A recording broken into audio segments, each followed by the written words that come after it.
नमस्कार दोस्तों, मैं डॉक्टर अजय पाल सिंह आप सभी का एक बार फिर से बहुत बहुत स्वागत करता हूं अपने YouTube चैनल पर।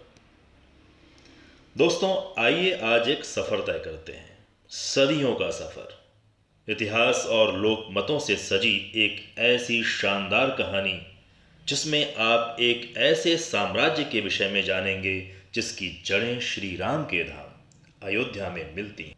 और इसे सिर्फ एक कहानी के रूप में नहीं बल्कि इतिहास के नज़रिए से देखने की कोशिश करें और अपनी सहमति, असहमति और आवश्यक अन्य जानकारियां कमेंट कर हमें भी अवगत कराएं।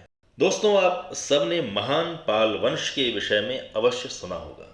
जी हाँ, बंगाल का पाल वंश, देवपाल, धर्मपाल जैसे महान शासकों से सुशोभित पाल वंश की स्थापना गोपाल नामक एक वीर योद्धा ने की। कौन था यह वीर योद्धा, कहां से आया था, इस विषय पर इतिहास में प्रमाणित रूप से अब तक पुष्ट जानकारी अप्राप्त है। इस वंश के बारे में जानने के लिए हम किसी भी सामान्य इतिहास की किताब के पन्ने पलट सकते हैं, किंतु आज इतिहास के कुछ ऐसे पन्नों को तलाशने की कोशिश करेंगे जो इतिहास में एक ऐसे महान वंश के विषय में जानने की उत्सुकता बढ़ाता है जो देवभूमि उत्तराखंड में देवतुल्य माने जाते हैं। जानते हैं दोस्तों, यह वंश आज पाल वंश के रूप में जाना जाता है। पाल वंश व कत्यूरी वंश में क्या साम्यता है? क्या छत्तीसगढ़ में लगभग 900 वर्ष तक शासन करने वाला कलचुरी वंश भी पाल वंश से संबंधित हो सकता है? ऐसे और भी प्रश्न जो वीडियो के साथ आपके जेहन में आते चले जाएंगे।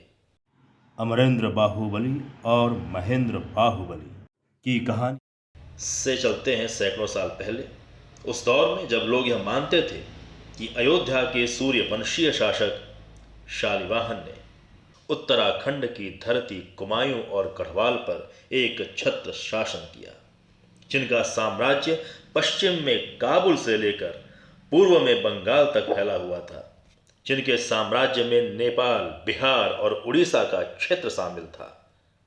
धीरे धीरे यह साम्राज्य सिमटता हुआ नेपाल और भारत की सीमा पर बसे अस्कोट राज्य तक हो गया। अस्कोट उत्तराखंड के कुमायूं गढ़वाल, अस्कोट उत्तराखंड के कुमायूं मंडल के पिथौरागढ़ जिले की डीडीहाट तहसील का एक परगना है। कुछ इतिहासकार ऐसा मानते हैं कि अस्कोट ऐतिहासिक रूप से कत्यूरी सूर्य वंश की मल्ल शाखा से संबंधित एक स्वतंत्र राज्य था। यह छिपुला व धंधुरा के घने जंगलों की खूबसूरती से सुसज्जित था।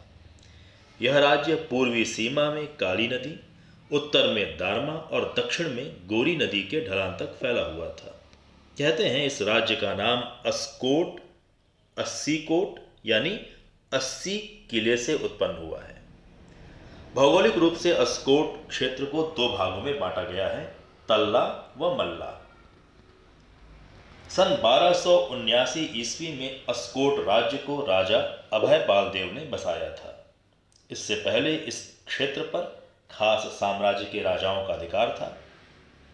यह अस्कोट 16वीं शताब्दी में अल्मोड़ा के चंद्र राजाओं के अधीन आ गया। 17वीं शताब्दी में गोरखाओं का अस्कोट पर आक्रमण हुआ और यह उनके अधीन आ गया। इस काल में यह एक रियासत बन गई और भारत की आज़ादी के पश्चात सन 1967 में राजा टिकेंद्र बहादुर पाल के समय में इस रियासत का विलय भारतीय लोकतंत्र में हो गया।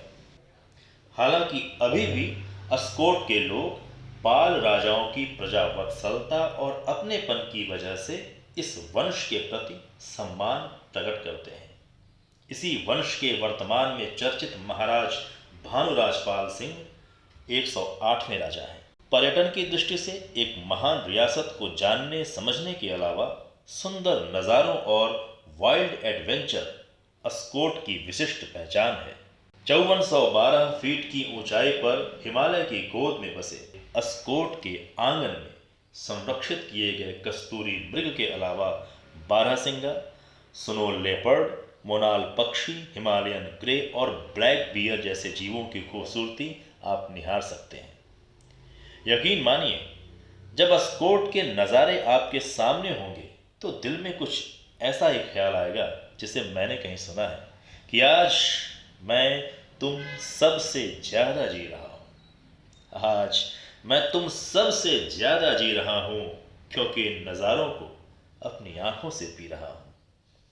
तो चलिए दोस्तों, अब यहीं पर इस वीडियो को अल्प विराम देते हैं और बहुत जल्द मिलते हैं अगली चर्चा पर अपने अगले वीडियो में। Thank you very much.